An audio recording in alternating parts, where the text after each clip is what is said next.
Blessed be everyone, welcome to my YouTube channel. Today we're talking about reclaiming our energy, but before we do, hi, I'm Sandra from mysterywitchschool.com, author of Crafting Your Wiccan Path, and if you want to know more about Wicca and witchcraft, hit the subscribe button and the notification bell so that you don't miss any videos. And if you want to start your witchcraft practice but you don't know where to begin and how to sort of pace yourself or even what you need to know, do download my free video. It's called How to Start Your Witchcraft Practice. The link is in the description field below this video. A lot of magic is about energy, working with energy, because everything is energy. So we want to be making sure that we have enough energy to do magic and to be healthy and to do the things that we want to do every day. So maintaining your energy is really important. When you are working with magic, you're also going to become more aware of energy. It's something that you learn to become more aware of, and it's something that you learn to use. I teach people right from the get-go with the Mystery Witch School 101 course. I teach people from the get-go how to work with energy so that you can use it in your spell work and also just understand what it feels like, and it gets you more in touch with energy. The problem with energy, though, is that we can expend our personal energy too much. And the reason for that is because we emote, we have emotions, and emotions basically are energy in motion. So when we're having emotions, particularly if they're really strong emotions, they use up a lot of energy, which means we need to be able to replenish and restore our energy. And that's one of the reasons why yoga exists, qigong, tai chi, all of these physical disciplines exist because they're about helping you replenish your energy and channel the energy in your body in a way that is going to help keep your body nice and healthy. When we're working with other people, when we're interacting with other people daily, we're working also with energy.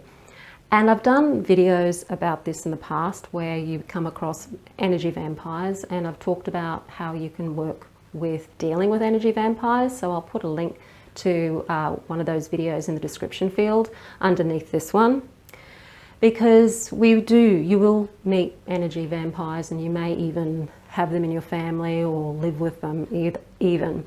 And these are sorts of people that come along, they may trigger you, push your buttons, or really at the end of the day, it's actually you letting them trigger you and push your buttons, because you're actually the one that has control at the end of the day, not them, even though it might seem like they're the ones that have control. The energy that you expend on feeling resentment or feeling anger or feeling guilt or feeling shame around these people and these situations can actually drain you of your energy. And so today I just wanted to show you a really, really quick way to be able to bring that energy back so that you're not just letting it go willy-nilly, and these other people being able to then use that energy, whether they're consciously aware that they're doing it or not. Most energy vampires aren't consciously aware that they're doing it. Most of them are unconscious to it. But there are people out there who are very conscious of what they're doing.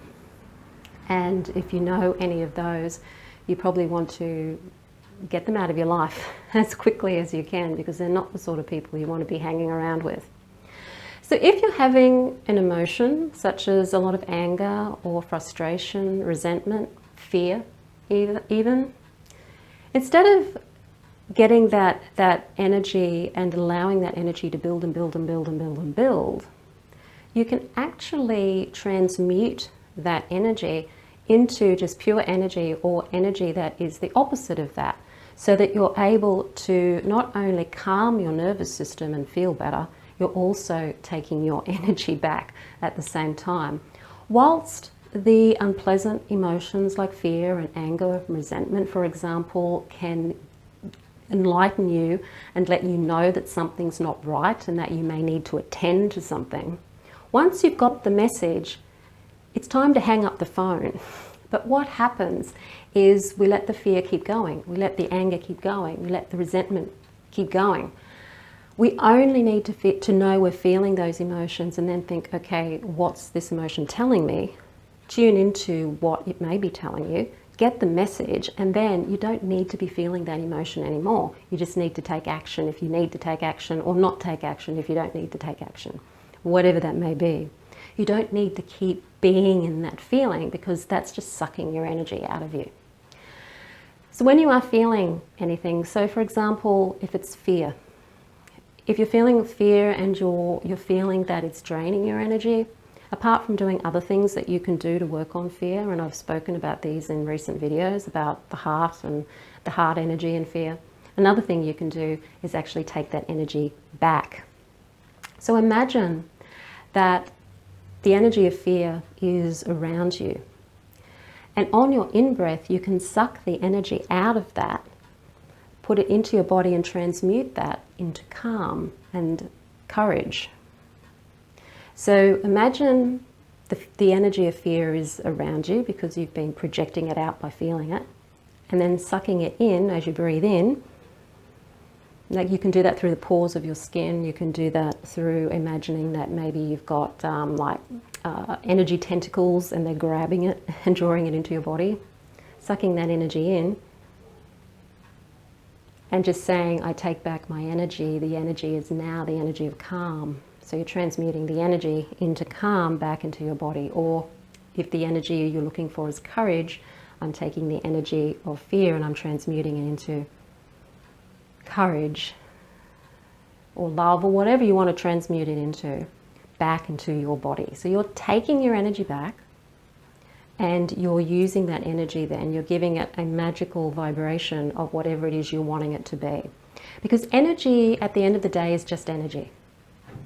And it's your intention that informs the energy as to how you want it vibrating and at what level of vibration you want it vibrating at, whether it's down here at fear or up here more at a more courageous, loving, or a loving energy even higher than that. So by using your intention as you're breathing the pure energy back in, you're not breathing fear back in, so you're not going to give yourself more fear. You're just taking the energy and transmuting it into something more useful to you. And that's how you can use the energy. You don't have to give in to negative emotions. You don't have to be a slave to your emotions. You really don't. They're here to inform you. They're your guidance system. They're not here to dominate you and totally take over your life. It's not what they're meant to do. And unfortunately, we are programmed and conditioned to let them take over our lives and to behave emotively. We're encouraged in many ways to do that. We only have to look at Hollywood and the movies and how people are using emotion and how emotions are dealt with in these things to sort of see what the message is. So emotions are important, they're our guidance system, but we should not be slaves to them, and we certainly shouldn't be making decisions based on emotions either. They're just here to guide, they're not here to be the actual director of our lives. Our higher self should be the director of our lives. So shadow work, of course, comes into this. It helps you work more with being more connected to your true self, your higher self, so that you are more aware of when you're going into these emotions and what these emotions may be helping you or telling you. So that's certainly an important thing to do in your life. But that little bit of breathing them back in, so you're not wasting your energy, is really going to help you maintain better energy and better health as well, because your health really is your wealth, and your health is also dependent on your energy levels and how that energy is circulating in your body. If you want to learn Wicca with me, take a look at the Mystery Witch School 101 Academy. We do a lot of energy work with that and a little bit of shadow work as well. And the link to that is in the description field below this video. If you like the video, hit the like button, share it with your friends, and don't forget to subscribe. I'm Sandra from mysterywitchschool.com. Blessed be.